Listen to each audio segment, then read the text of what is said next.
What I'm going to do during my very brief comments is to look at what we have all gone through in the last several years as part of the subprime mortgage market meltdown and the Great Recession, and view this as a chance to sort of look back at some of the federal policies and why they were implemented, and look at our federal housing goal and see what all this that has happened recently means for what we might want to do moving forward. I'm going to sort of jump beyond the lunchtime discussion about what do we do to clean up the mess, because there's not a whole lot I can add to that discussion. But I do think that if we think about beyond the mess, moving forward, what we might want our our housing policy to be and to look like. In the 1930s, legislation was passed that established our national housing goal. Our national housing goal was defined as, decent, safe, and sanitary housing at an affordable price for all people. That meant renters and owners, rich and poor. It meant all people. But over the years since that goal was established, our pursuit of that goal has been largely by the way of non-defense discretionary programs. I'm using budget jargon here, but what that means is not everybody who qualifies or needs this decent, safe, and sanitary housing is going to get it. What it means is the people who are going to get it are the ones who are first in line when the dollars are being doled out, or the first ones on the waiting list for publicly assisted housing. So we established for ourselves in the 1930s a goal that says we're going to do something for all people, but we didn't say that everyone who needs it is going to actually get it. So what I'd like to do is to reframe what I think our policy problem is with housing, and say a little bit about some ways that we might try to deal with that particular problem. The housing problem in the U.S. ever since the 1930s, or ever since we've thought about housing here, is linked to that word affordable. There's been a long-standing gap between household incomes and housing cost. And there's evidence that this gap has widened between 1960 and 2008, which is right before the subprime market collapsed, or right when it did collapse. And this applied to both renters and owners. In 1960, 12% of renters spent half or more of their income on housing. In 2008, 25% of renters spent half or more of their income on housing. The same applies to owners. In 1960, the ratio of median house price to income was 1.86.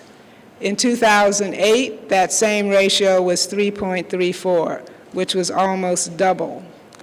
Now, if you accept my premise that our basic housing problem is the gap between household incomes and housing costs, then it's very simple.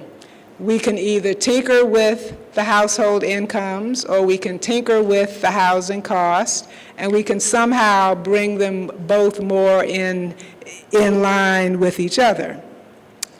Now, taking it one step further, there are actually three basic types of methods that we can use.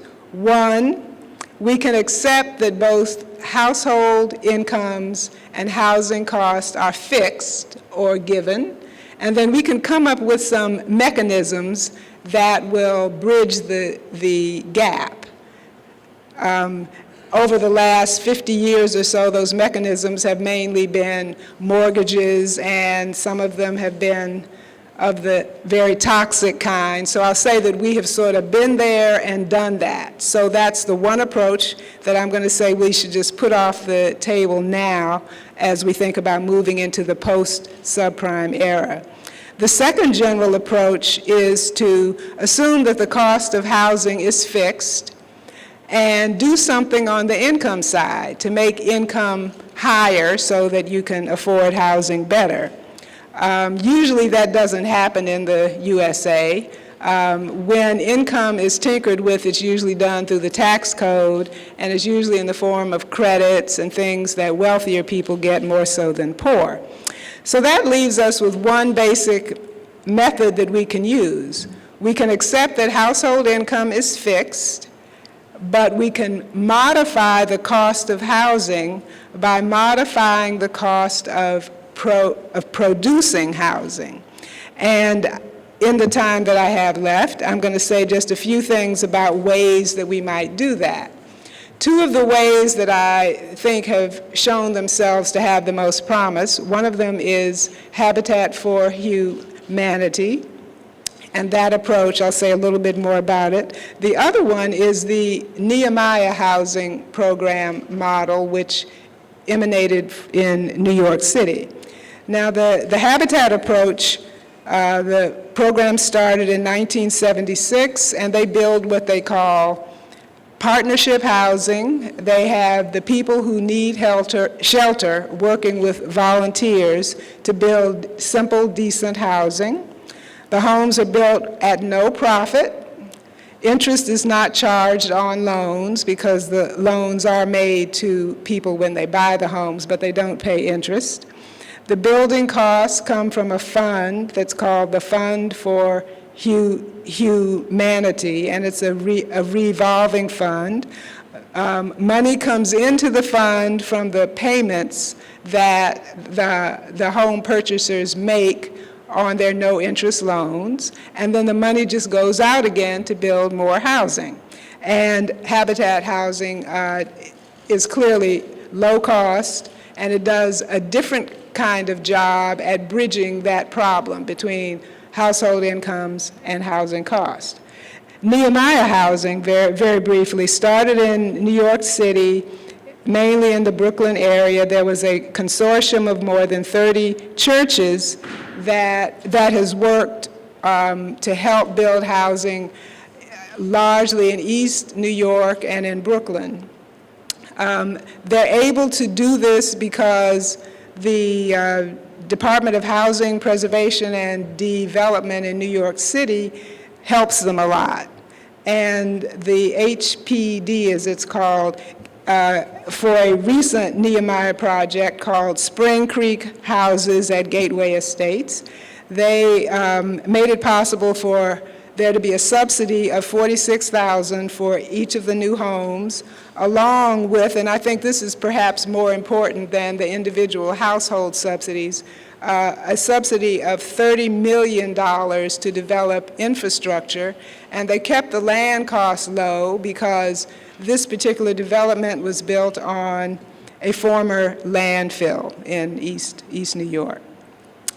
So, what I'm recommending here is that we look at some of these models for bridging the gap between household income and housing costs and bringing them to scale, bringing them to the federal level.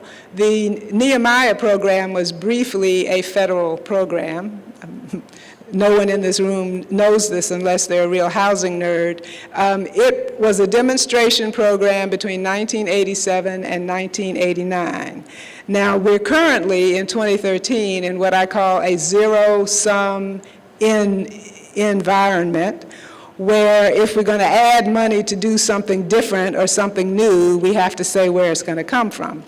Well, I would be so bold as to say we should look at the mortgage interest tax deduction.